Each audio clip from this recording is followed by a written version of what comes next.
Ada dua sahabat. Yang pertama namanya adalah Abu Dahdah, yang kedua adalah Abu Lubabah. Abu Lubabah mempunyai kurma yang sangat rindang. Dia hanya punya satu pohon kurma itu.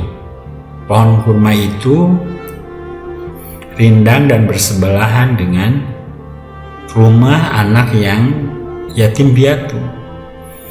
Karena dia tidak punya ibu dan bapak, maka dia suka memakan pohon kurma itu untuk bertahan hidup. Dan dilihatnya oleh Abu Lubabah yang mempunyai kurma tersebut.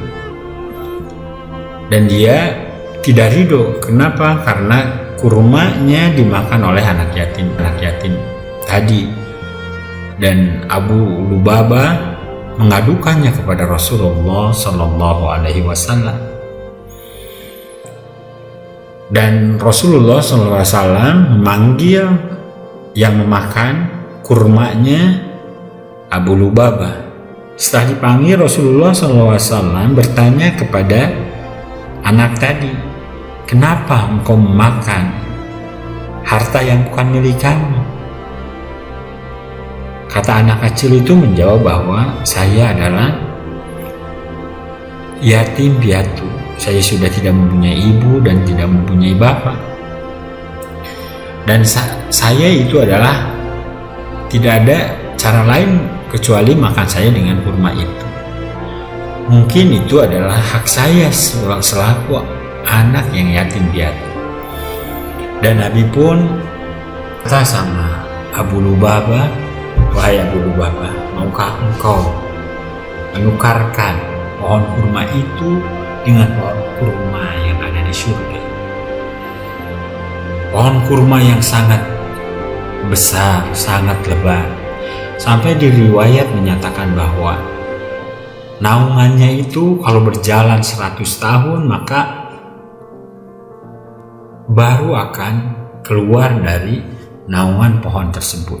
Itu membayangkan bahwa begitu luar biasanya, begitu besarnya pohon kurma. Tetapi apa perkataan Abu Lubabah? Kata Abu Lubabah, "Wahai Rasulullah SAW, bahwa pohon itu adalah pohon satu-satunya milik saya. Saya tidak akan memberikan pada anak tersebut."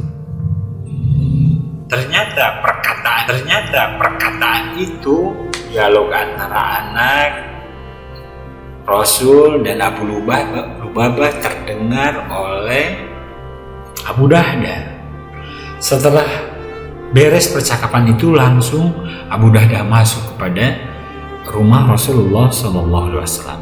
"Wahai Rasul, saya tidak sengaja mendengarkan percakapan Rasul dengan Abu Lubabah.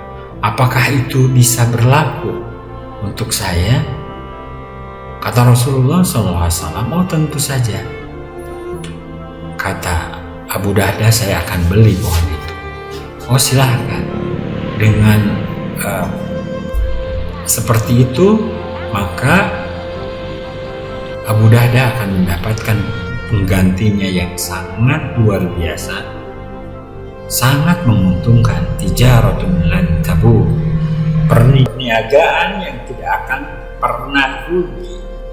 Dia kejar Abu Lubabah, "Wahai Abu Lubabah, maukah engkau tukar satu pohon yang kau punya itu dengan pohon saya, yang bukan hanya ditukar dengan satu pohon tapi satu kebun, yang satu kebun itu adalah berisi 600 pohon."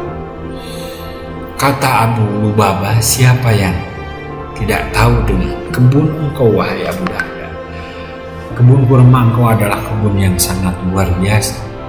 Bukan hanya luas, tetapi rimbun dan subur tanahnya. Saya mau," kata Abu Lubabah. Ternyata Abu Dahdah juga mengiyakan, karena berprinsip bahwa dia lebih mencintai Allah dia lebih mencintai akhirat daripada dunia, karena dia sangat tahu bahwa akhirat adalah khalidina fihi abada. Di akhirat nanti adalah dunia yang kekal, dunia yang akan selama-lamanya, maka dia tidak akan pernah merasa rugi. Kemudian Abu Dahdah pergi kepada kebunnya, ternyata di sana ada istrinya dan anaknya. Kata Abu Dahdah, wahai istriku, wahai anakku, keluarlah kamu, keluar, karena kebun ini sudah aku jual. Kata istrinya, wahai suamiku, dijual dengan apa? Digantikan dengan apa? Ini akan digantikan dengan surganya Allah. Maka karena istrinya adalah istri yang soleh, tidak memperdebat panjang, tidak merasa rugi karena kesolehannya, karena keimanannya, dia meridhokan dan meyakinkan bahwa ini adalah perniagaan yang sangat bagus. Ditukarkannya lah satu kebun yang sebanyak 600 kurma ini dengan ditukar satu pohon saja.